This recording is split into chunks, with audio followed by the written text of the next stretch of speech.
Всем привет! Совсем недавно китайский бренд iQOO анонсировал выход нового бюджетного смартфона Z6 4G. Данную модель отличает от предыдущей улучшенная система, мощный аккумулятор, а также отличный экран. Напомним, что некоторое время назад вышеупомянутый бренд выпустил смартфон Z6 5G. Компания iQOO оценила свое детище в $185. Это было, скажем, сразу не очень дорого. По последним данным стало известно, что новая модель 4G Z6 будет стоить порядка $200.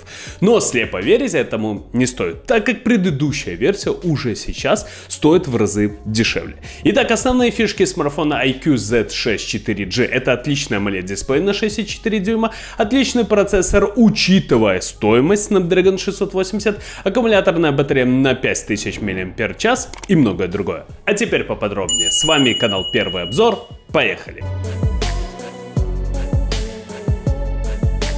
Минуточку внимания. Я напоминаю, что сейчас на данный момент я полностью перехожу с YouTube в Яндекс.Дзен.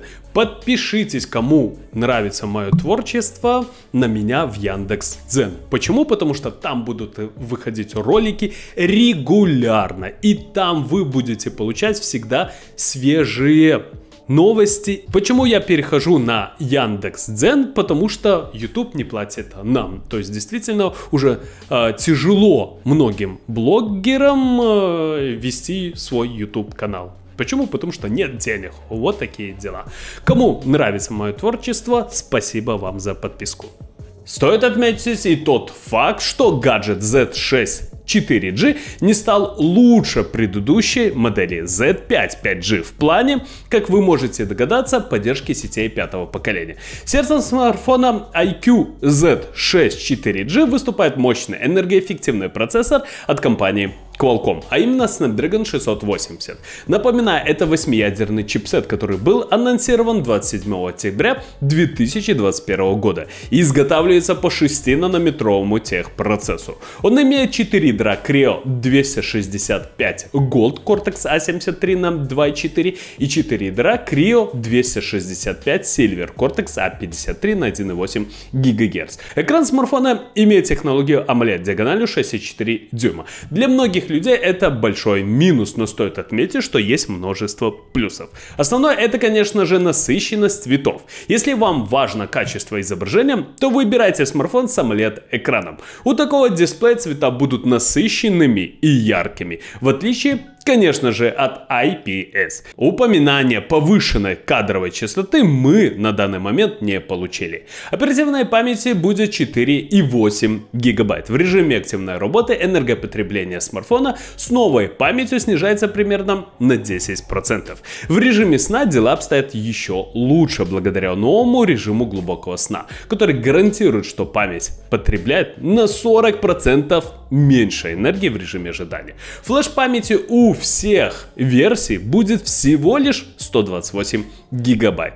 Забить ее можно, скажем, прямо практически за пару дней. Обращаем внимание, эта модификация добавляет энергонезависимый буфер NAND, нужный для увеличения скорости записи, а также функцию, помогающую переводить накопитель в режим сна. Также накопитель может информировать другие комплектующие о тротлинге, что позволяет системе оптимизировать производительность при перегреве, что является достаточно хорошим результатом. Давайте поговорим о плюсах данной модели. Одним из них является аккумулятор емкостью 5000 мАч. Что значит для современного пользователя эти заветные 5000 мАч?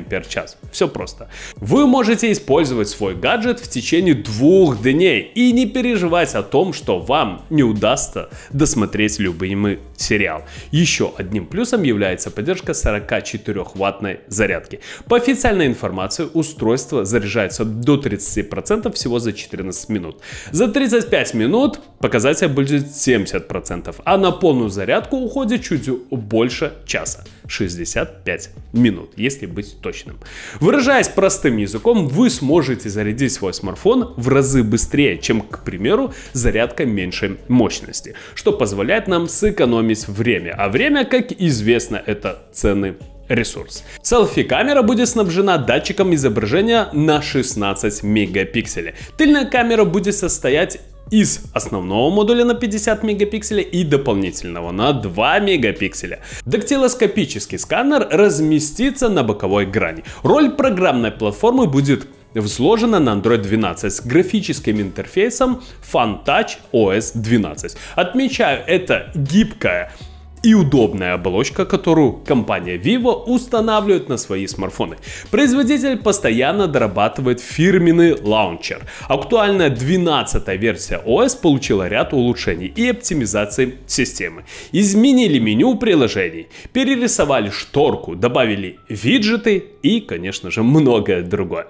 Ну что же, ребята, на мой взгляд, с каждым годом компания iQOO выпускает все лучше и лучше свои смартфоны. Вы должны понимать, что это среднебюджетный гаджет, это не флагман, то есть вам тут ожидать каких-то сверхъестественных показателей не стоит.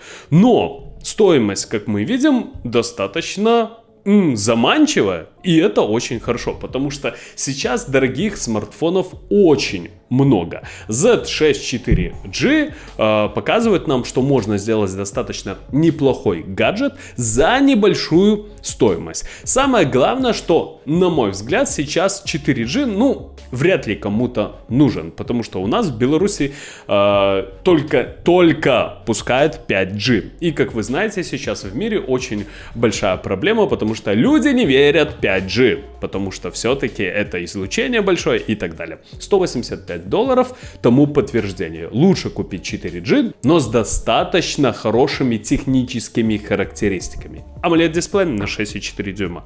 Отлично, отлично. Snapdragon 680, да, это не топовый процессор на 2022 год. Да, вы не получите тут сверхъестественных показателей, то есть любые игры на ультра настройках вы тут, увы, не вытянете.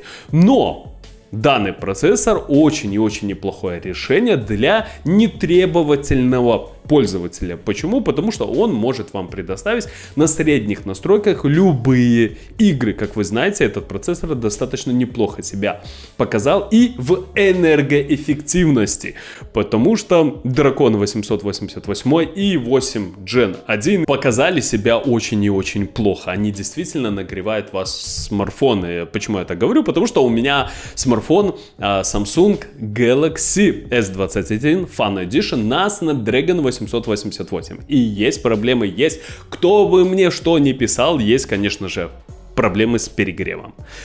Вот такие дела. Кому понравилось видео, ставим лайки, подписываемся на канал. Всем спасибо, всем пока.